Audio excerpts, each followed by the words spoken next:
사랑하는 성도 여러분, 주 안에서 평안하셨습니까? 어느새 여름은 서서히 자리를 비켜나고 가을이 다가오고 있습니다. 금년도 이제 다음 주가 9월입니다. 금요일이 9월 1일, 금년도 얼마 남지 않았는데 마지막 최선을 다해 달려가는 그런 2017년이 되기를 축복합니다. 우리는 성령의 9가지 열매 중에 충성이라고 하는 데에 머물러 있습니다. 하나님께 충성, 내 속사람에게 충성, 그리고 지난주에는 서로에게 충성, 관계 속에서의 충성에 대한 그런 말씀을 나누었습니다. 죄가 인간의 마음속에 들어온 이후에 관계가 단절되어졌습니다. 관계가 깨어졌습니다. 아담과 하와의 관계가 깨어졌습니다. 그런데 이 죄, 예수 그리스도의 복음이 들어와서 죄의 문제가 해결되니까 다시 깨졌던 관계가 복원이 되는 그런 사건을 우리는 나 자신에게서 또 우리 주변에서 성경의 인물 속에서 찾아볼 수 있습니다. 요한복음 4장에 보면 사마리아 수가성의 여인을 만납니다. 이 여인은 죄가 너무너무 많아요. 그래서 사람들 만나는 걸 꺼려해요. 사람들이 쉬는 시간 정오에 동네 우물가에 와서 물을 길어 가져갑니다. 그런데 그때 마침 거기에 예수님이 오셨고 예수님을 만나요. 예수님으로부터 새 생명을 부여받습니다. 예수 새 생명이 이 여인의 마음속에 들어오게 되니까 하나님 앞에 회개가 일어나고, 그래서 동네 사람들과 죄로 말미암아 관계가 깨지고 담을 치고 살던 이 여인이 동네 한가운데로 뛰어들어가서 외칩니다. 내가 행한 모든 일을 내게 말한 사람을 와서 오라. 이가 그리스도가 아니냐? 그러면서 이 여인이 복음을 전하면서 깨졌던 관계가 다시 회복되어지고 축복의 관계가 되어지는 것을 볼 수 있는 것입니다. 여러분, 그렇습니다. 예수의 생명이 내 마음속에 들어오게 되어지면 회개가 일어나게 되어집니다. 회개가 일어나면서 동시에 깨졌던 관계들이 다시 정상적으로 되돌아오는 것입니다. 여러분 모두에게도 이런 은혜가 있기를 주의 이름으로 축복합니다. 오늘도 성결한 성도의 삶의 특징, 충성, 네 번째, 오늘은 이 재물에 충성하자, 이런 제목으로 함께 은혜를 나누려고 합니다. 성도 여러분, 하나님께서도 재물에 관심이 많으시다, 이런 이야기 들어보셨습니까? 하나님께서도요, 재물에 관심이 너무너무 많으세요. 성경에 보면 믿음에 대한 이야기가 214번 나옵니다. 구원에 대한 이야기는 218번 나와요. 그러면 성경에 재물에 대해서는 몇 번 나올까요? 이 구원과 그 다음에 믿음에 대한 걸 합쳐서 약 한 450번 정도 나올까요? 그런데 그렇지가 않아요. 자그만치 3000번 이상 재물에 대해서 나오고 있습니다. 그러면 왜 성경에 이렇게 하나님은 재물에 대해서 3000번 믿음이나 구원보다 다 합쳐도 그거의 10배 이상 재물에 대해서 말씀하셨을까요? 하나님이 돈을 너무너무 좋아하셔서 돈 이야기를 할까요? 아니면 믿음이나 구원보다 재물이 더 귀하기 때문에 그렇게 말씀하셨을까요? 그것이 아닙니다. 그것이 아니고 그리스도인들이 재물에 대해서 알아야 될 내용이 그렇게 많다는 것을 성경은 우리에게 말씀해 주고 있습니다. 그래서 오늘 우리는 마태복음 25장에 나오는 달란트 비유를 중심해서 우리 그리스도인 물질 가지고 어떻게 살아가야 되느냐, 이런 말씀으로 함께 은혜를 나누자고 합니다. 첫 번째로 우리가 기억해야 될 것은 모든 재물의 주인은 하나님이시다. 모든 재물의 주인은 하나님이시다. 할렐루야. 이 사실이 믿어져야 됩니다. 여기에 대한 확신이 있어야 돼요. 마태복음 25장 14절에 보세요. 어떤 사람이 타국에 갈 때 그 종들을 불러 자기 소유를 맡김과 같다, 이렇게 표현하고 있어요. 여기에 어떤 사람은 누구를 이야기하죠? 예수님 자신을 이야기하시는 거예요. 예수님은 이 세상에 인간으로 오셔서 제자들과 우리에게 사역을 맡기셨어요. 그리고 그 예수님은 다시 부활 승천하셔서 하나님 우편에 가 계십니다. 그러다가 어느 날 다시 그 예수님이 오실 거예요. 오셔서는 내가 너희에게 맡긴 것을 계산하자. 5달란트 받은 사람, 2달란트, 1달란트 받은 사람들, 너희가 그걸 가지고 어떻게 살았는지 나하고 계산하자. 바로 이 이야기는 그것을 우리에게 말씀해 주고 있는 것입니다. 우리 그리스도인들은 주인이신 하나님께로부터 그분의 소유의 재물을 맡았습니다. 그러니까 나와 여러분이 가지고 있는 재물의 소유는 각자의 것이 아니라 하나님의 것인 것입니다. 내 재물뿐만 아니라 나의 삶의 모든 것의 주인이 주님이시다. 하나님이시다. 할렐루야. 여러분, 이 사실을 믿으시기를 바랍니다. 나의 모든 삶의 공급자는 하나님, 믿으시기를 바랍니다. 이것이 믿어져야 돼요. 역대상 29장 11절 12절 우리 다 같이 함께 읽겠습니다. 여호와여, 위대하심과 권능과 영광과 승리와 위엄이 다 주께 속하여 싸우니 천지에 있는 것이 다 주의 것이로소이다. 여호와여, 주권도 주께 속하여 싸우니 주는 높으사 만물의 머리심이이다.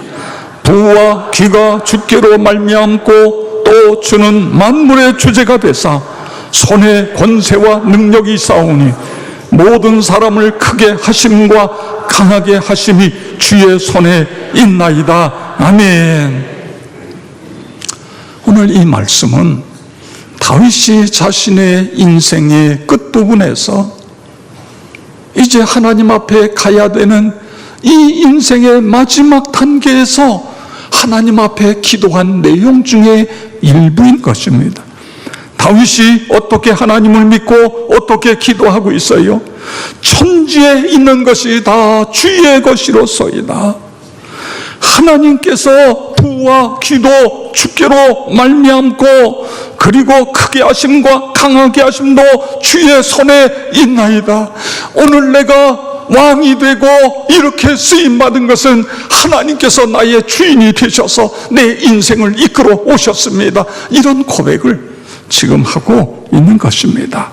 여러분, 이 사실을 믿으시기를 바랍니다. 이것이 믿어져야 우리가 믿음 생활을 할 수 있고 청지기적인 삶을 살아갈 수 있는 것입니다.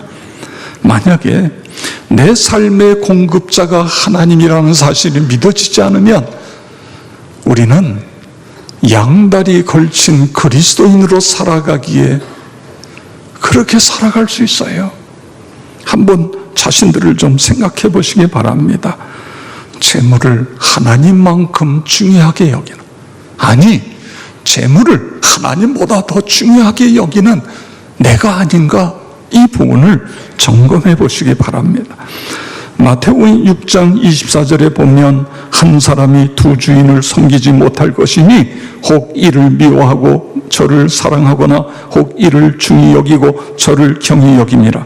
너희가 하나님과 재물을 겸하여 섬기지 못하느니라. 아멘. 두 두 주인을 섬긴다는 것 그 자체가 안 된다는 것입니다. 하나님도 나의 주인이고 물질도 나의 주인이고 이게 안 된다는 거예요. 하나님이 주인이든지 물질이 주인이든지 그렇게 될 수밖에 없다는 것입니다. 그런데 여기에 재물이라고 하는 이 단어, 원어, 당시의 언어 아람어로 보면 맘몬 이렇게 썼어요. 맘몬. 이게 사탄이다, 그게 사탄. 맘몬을 재물로 번역한 것은 맘몬이 재물 뒤에서 우리를 조종하고 있기 때문에 그렇게 표현하고 있는 것입니다. 우리 세계 기독교 사회의 초기 시대에는 어떻게 보면 로마 황제 숭배하는 문제 그리고 이단 이것과 싸웠어요. 그런데 21세기를 살아가는 오늘 우리는 황제 숭배가 아니라 이 물질 이것이 만몬이 되는 이 문제가 오늘 우리의 문제인 것입니다. 최근에 유럽과 우리나라에서 벌어진 살충제 계란 그 충격은 너무너무 크지 않습니까? 끝없는 인간의 탐욕이 하나님의 창조 질서를 거스르는 생명학대로 이어진 참극입니다. 경제 논리에 따라 닭을 배터리 케이지에다가 대량 사육하다 보니까 이런 끔찍한 사태를 불러온 것입니다. 이번 기회에 이 먹거리에 대한 탐욕을 끊고 생명을 존중하는 축산 방식 전환되도록 그렇게 해야 돼요. 국가가 책임지고 밀어붙여야 됩니다. 친환경 농장에서 나온 계란이 오늘 어떻게 보면 방목형 동물 복지로 가야 된다 그래요. 방목형 동물 복지. 여러분 보셨습니다만 돼지를 키우는데 돼지가 꼼짝 못하게 아기 때부터 자라면서 거기서 움직이지 못하고 그냥 먹고 자고 그러면서 살찌게 해가지고 잡는 거예요. 그런 것과 돼지를 풀어놔서 돼지가 움직이면서 자유를 누리면서 커가는 것 생각해 보세요. 우리가 먹는 돼지가요, 돼지 우리에다가 그냥 돼지가 꼼짝 지금 그러고 있잖아요. 닭이 닭장에서 꼼짝 못하고 거기서 모기만 쪼아먹고 알만 낳고 있는 거예요. 저는 국민일보하고 TV에도 잠깐 나왔습니다만 농촌에서 목회하는 목사님들이 이 양계하는 양계 크리스찬 업자들에게 그렇게 하면 안 된다. 그래가지고 닭 우리에다가 풀어놔가지고 수천 마리의 닭이 거기서 자유롭게 하고 거기서 모래 흙으로 목욕을 하고 그리고 나중에 그 닭장에 문을 열면 이 닭들이요 이 풀밭으로 뛰어나와가지고 수천 마리의 닭들이 거기서 풀도 뜯어먹고 벌레도 잡아먹고 거기서 꽃기호도 하고 서로 퍼덕거리기도 하고 그 모습을 보면서 그냥 너무너무 그 닭들을 보면서 좋은 거예요. 이게 이렇게 해야지, 이렇게 키워야지. 이걸 그냥 요만한 데다가 집어넣고, 그러니까 뭐 벼룩도 생기고, 그러니까 또 거기다가 살충제를 뿌리고, 그래서 우리가 살충제 닭을 먹고 살충제 알을 먹어야 되고, 이런 일이 벌어지잖아요. 그런데 여러분, 더 속상하게 만드는 것은 친환경 농장에서 나왔다는 달걀이 보니까 살충제 결함이에요. 살충제 결함.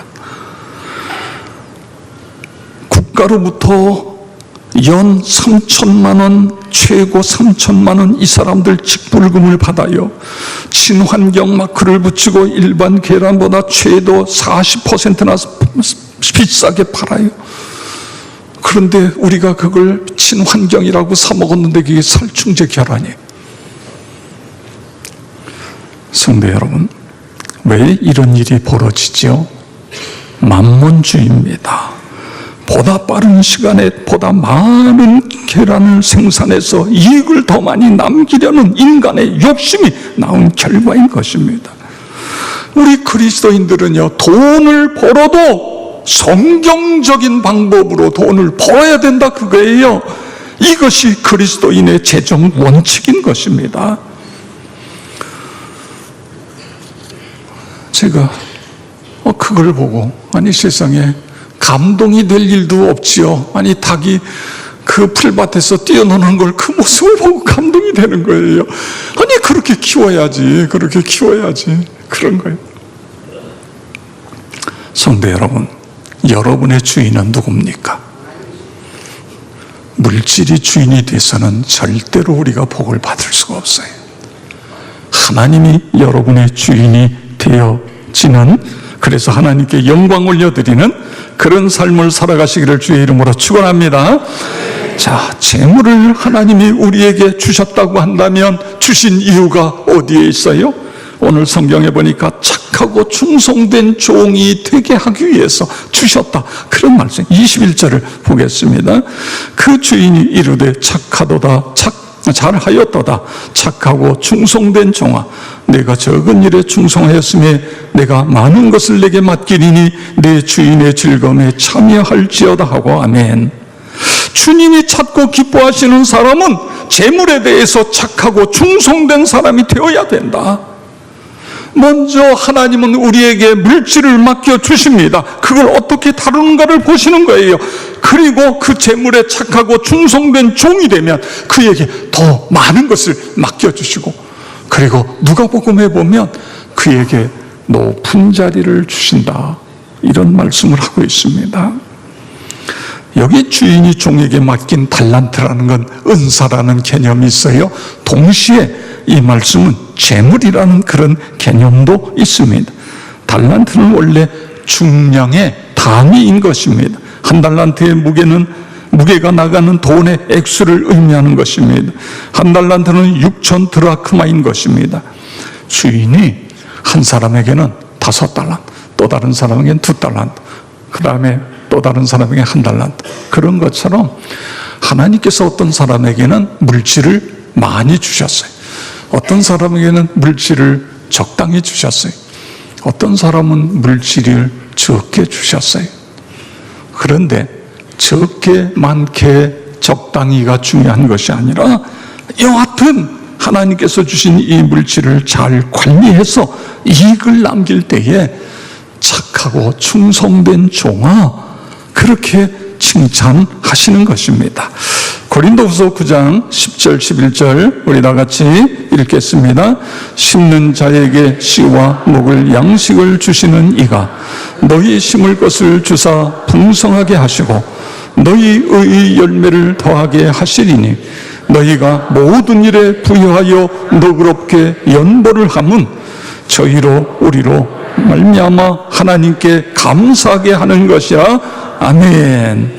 오늘 이 말씀은 농사 짓는 것과 연관을 시켜 재물의 원칙을 우리에게 가르치고 있습니다.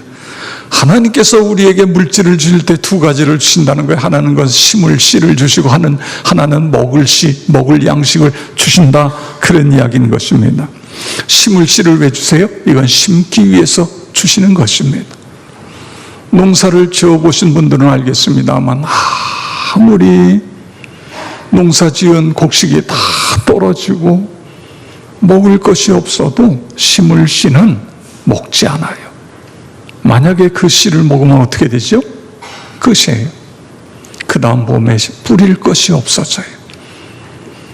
그래서 어떻게든지 심을 씨는 이거는 먹지 않고 끝까지 버티다가 봄에 씨를 뿌려서, 그래서 30배, 60배, 100배를 열매를 거두게 되는 것입니다. 그런데 이것이 오늘 11조의 원리와도 같은 원리인 것입니다. 그냥 내가 먹으면 끝나는 거예요. 그런데 11조를 하나님 나라에 심으면 많은 열매를 거두게 되어지는 것입니다. 어떻게 보면 재물의 충성의 가장 기본 원리가 11조 생활이다, 말라기 3장 10절의 말씀입니다. 만군의 여호와가 이르노라 너희의 온전한 11조를 창고에 들여 나의 집에 양식이 있게 하고 그것으로 나를 시험하여 내가 하늘문을 열고 너희에게 복을 쌓을 것이 없도록 붙지 아니하나 보라. 아멘. 성도 여러분, 온전한 11조, 이것은 하나님의 약속인 것입니다. 우리의 삶을 풍성하게 누리고 나누는 삶을 살게 하기 위한 것임을 믿으시기를 바랍니다. 우리를 향한 사랑의 배려임을 믿으시기를 바랍니다. 여러분, 왜 하나님께서 11조 드리라고 그럴까요? 하나님 가난해서 그럴까요? 아니잖아요. 우리를 위해서 하나님께서 드리라는 거예요. 하나님을 위해서가 아니라 우리를 위해서. 지금이야 이제 수도꼭지를 틀면 물이 콸콸 쏟아집니다만, 제가 어렸을 때 보면 우물에 소위 그 우물에다가 펌프를 설치합니다. 펌프 우물 속에는 물이 엄청나게 많아요. 시원한 물이 많아요. 그런데 그 물을 마시려면 어떻게 돼요? 내가 바가지로 물을 퍼서 그 펌프에다가 넣고 그리고 막 해야 돼요. 이 물을 마중물이라고 그러는 거예요. 마중물. 이 물 한 바가지가 있어야 우물 속에 있는 그 많은 물을 많이 퍼올려서 우리가 물천지가 되어지는 거예요. 그렇게 쓸 수 있는 거죠. 그런 것처럼 11조는 마중물과 같은 것이다. 그것을 오늘 성경은 우리에게 말씀해 주고 있는 것입니다. 참전 화장품 회장 김광석 장로님이 쓴 책이 주께서 쓰시겠다 하라, 그런 책을 썼어요. 그 책에 보면 원래 이분은 약사입니다. 그리고 불교 신도의 회장이었어요. 39살에 불교 신도의 회장이었어요. 그런데 이분이 피부 약국을 하면서 이제 피부약을 개발했는데, 조제했는데, 이게 얼마나 잘 듣는지 지방에 있는 약국들이 보내달라고, 우리도 보내달라고, 그래서 우리가 팔아줄 테니까, 그래서 팔아준 금액에 4대 6으로 나누자 해가지고 이 약이요 지방 약국으로 쫙 퍼져나가기, 대박이 터졌어요. 대박이. 그런데 가까운 사람이, 약사 중에 한 사람이 찔렀어요. 고발을 했어요. 그래가지고 보건 무슨 법에 걸려가지고 그 당시에 79년도에 8억 원의 벌금이 때려진 거예요. 8억 원이면 지금으로 100억이 넘어요. 100억이 넘는 그런 벌금이 떨어져. 그런데다가 수배령이 떨어진 거예요. 그래가지고는 주택난에서 저 어디 깊은 산속에 암자에 거기서 숨어서 6개월을 지내요. 그러다가 계속해서 그 주변에서 전도한 사람들이 떠오르는 거예요. 내가 불교 믿다가 쪽박 찼다. 내가 하나님 믿어야 되겠다. 그래가지고 내려와서 자수를 했어요. 경찰서에. 그래가지고 교도소에 2달 동안 교도소에서 이제 각서를 쓰고 8억 원을 다 갚겠다고 하는 각서를 쓰고 풀려났는데 사람마다 얼마나 고생을 했느냐고, 교도소에서. 그런데 본인은 교도소에 2달 동안 있는 동안에 그는 천국을 경험한 거예요. 회개하면서 하나님을 더 깊이 만나. 근데 교도소에서 나와서 문제가 뭐냐면 엄마하고의 문제예요. 엄마가 너가 불교를 믿다가 예수를 믿어? 더 망하려고 네가 길을 쓰는구나. 그러면서 엄마하고 이게 이제 계속 그래가지고 끌려서 절에 갔어요. 그런데 절에 갔더니 우리로 이야기만 간증하라고 그래가지고 절에 사람이 수많은 사람이 모였는데 거기서 불교 믿어 간증하라는데 거기서 뭐라 그러냐면, 여러분, 저는 예수를 믿습니다. 예수를 믿으십시오. 그래야 구원받습니다. 이런 이야기를 한 거예요. 여하튼 그리고 참전 화장품 회사를 차려서 하는데 아주 가까운 사람이 그런 이야기를 하더래요. 사장님, 돈 벌려면 11조 생활해야 돼요. 예수 믿는 것 정도가 아니라 11조. 그래요? 그러면 나는 10의 2조를. 지금 갚아야 될 부채가 8억 원이에요. 국가에다가. 그런데 10의 2조를 시작을 했어요. 10의 2조. 근데 대박이 난 거예요. 이게 대박이 나서 이분이 이 화장품을 통해서 저 연변의 과기대 건축하는데 미국의 플러신학교에 우리 한국 유학생 한 사람 등록 장학금 주는 걸 위해서 100만 불 헌금을 하고, 또 저기 분당에 교회 짓는데 거기다 헌금하고 뭐하고, 어려운 교회들도 없고. 근데 이분이 책에 계속해서 장로님에게 가까운 사람들 중에 사업의 성공의 비결을 가르쳐 달라 그거예요. 사업에서. 그래서 3가지를 이야기합니다. 첫째는 11조 꼭 하십시오. 정확한 11조입니다. 두 번째는 새벽 기도 하십시오. 이분이 새벽 기도 하면서 저녁 이후에는 아무리 어떤 모임이라도 저녁 9시 이상 되면 죄송합니다. 제가요 새벽 기도 가야 되기 때문에 빠이빠이. 그리고서는 새벽 기도 4시에 일어나서 5시, 거기에 새벽 기도는 5시, 우리겐 5시도 있고 6시도 있고 얼마나 좋은 교회예요. 네. 그런데 새벽 기도를 통해서 다양한 아이디어, 은혜 충만, 새벽 기도의 때에 받은 은혜를 기록한 노트가 산더미처럼 쌓여 있다는 거예요. 그 다음에 3번째는 청지기 생활입니다. 우리가 빈손으로 왔다 빈손으로 갑니다. 가지고 갈 수 있는 건 아무것도 없어요. 하나님의 주신 것, 하나님의 영광을 위하여 쓰겠다고 하는 그런 믿음을 가지고 나갈 때 하나님이 그들에게 복을 주십니다. 저는요, 이 김광숙 장로님의 책을 읽다가 우리 교회 설립자 되시는 박희순 원로 장로님을 떠올렸습니다. 우리 장로님이 45년 동안 우리 교회에 헌신한 이야기들은 이미 대충 알고 있잖아요. 그런데 이 교회를 지을 때의 이야기를 제가 얼마 전에 권사님을 통해서 들었어요. 사업이 너무너무 어려워요. 그런데 장로님이 91년 2년이니까요 3억 원을 건축 헌금을 하시겠다는 거예요. 그 권사님이 여보, 당신이 건축위원장인데 3억 원을 해서 어떻게 해? 5억 원을 해야지. 그 장로님이 아니 5억 원이 어딨어? 지금 3억 원도 은행에서 대부 받아서 헌금하려고 그러는데 이 아파트 팔면 되잖아. 그 아파트가 강남에 50평이 넘는 최고급 아파트예요. 그래서 그거 그냥 팔았어요. 지금으로 이야기하면 이게 30억 40억 되는 아파트를 팔아가지고 5억 헌금하고, 그런데다가 이 건축하면서 이 철근이 이게 너무 가늘다, 굵은 거로 다 바꿔라, 철근 그거 다 장로님 다 되시고 타일도 다 좋은 거로 바꿔라, 대리석도 바꿔라, 장로님께서 다 되신 거예요. 저는 그 이야기를 들으면서요 얼마나 제가 감동이 되는지.